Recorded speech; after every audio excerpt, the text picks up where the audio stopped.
ஆண்டவருடைய நாமம் மகிமைப்படுவதாக. அன்பானவர்களே, இன்றைய வார்த்தைக்கு உங்களை அன்புடன் வரவேற்கிறேன். இன்றைய தியானத்துக்காக 25வது சங்கீதம் 9வது வசனத்தை வாசிக்க கேட்போம். சாந்த குணம் உள்ளவர்களை நியாயத்திலே நடத்தி சாந்த குணம் உள்ளவர்களுக்கு தமது வழியை போதிக்கிறார். சாந்த குணமுள்ளவர்களுக்கு தேவன் என்ன செய்வார் என்பதிலே 2 காரியங்களை இந்த வசனத்திலே குறிப்பிடப்பட்டிருக்கின்றது.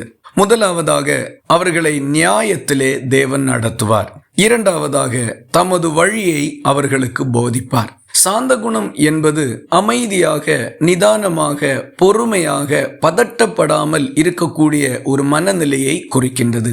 இதற்கு மாறான மனநிலை கோபம், அவசரம், ஆத்திரம், முற்கோபம் என்கிறவைகள். ஒரு மனுஷன் எதற்கெடுத்தாலும் கோபப்படுகிறவனாக, ஆத்திரப்பட்டு அவசரப்பட்டு ஒவ்வொரு காரியங்களையும் செய்ய வேண்டும் என்று நினைக்கிறவனாக காணப்பட்டால் அவனை தேவன் நியாயத்திலே நடத்த முடியாது. நியாயம் என்பது நிதானமாக இருக்கிறவனுடைய உள்ளத்திலே தோன்றக்கூடிய சுபாவமாக இருக்கின்றது.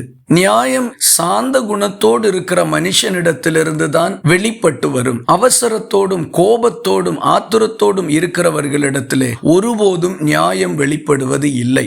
ஆகவேதான் வேதம் சொல்லுகிறது, கோபம் என்கிறது மூடனிடத்திலே இருக்கும் என்று.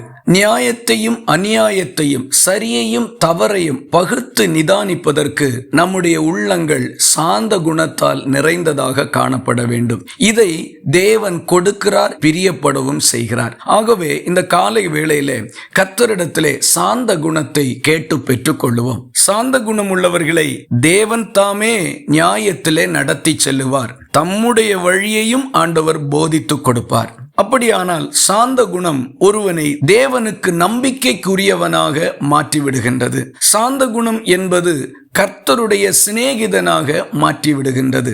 இந்த காலை வேளையிலே ஆண்டவரே எங்களுக்கு சாந்த குணத்தை தாரும். அவசரப்பட்டு பேசவும் செய்யவும் செயல்படவும் முற்படாமல் நிதானத்தோடு காணப்படக்கூடிய நல்மனதை தாரும் என்று கேட்டு பெற்றுக்கொள்ளுவோம். கர்த்தருக்கு சிநேகிதர்களாக, நம்பிக்கைக்குரியவர்களாக மாறுவோம். அவர் நம்மை நியாயத்திலே நடத்தி தம்முடைய வழியை நமக்கு போதித்து கொடுக்கும் பொழுது நாம் மேன்மை உள்ளவர்களாக மாறிவிடுவோம். இந்த நல்ல பாக்கியத்தை கர்த்தர் நம் ஒவ்வொருவருக்கும் தந்து ஆசீர்வதித்து நடத்துவாராக. இந்த வார்த்தைகள் இந்த நாள் முழுவதும் உங்களுக்கு ஒரு ஆசீர்வாதமாய் இருப்பதாக. ஜெபிக்கலாமா?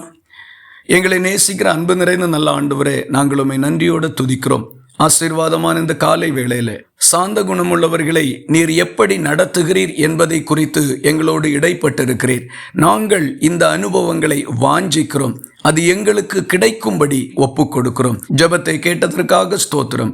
இயேசு கிறிஸ்து மூலம் வேண்டிக் கொள்ளுகிறோம் எங்கள் அன்புள்ள நல்ல பிதாவே, ஆமேன். கர்த்தர் தாமே உங்களை ஆசீர்வதிப்பாராக.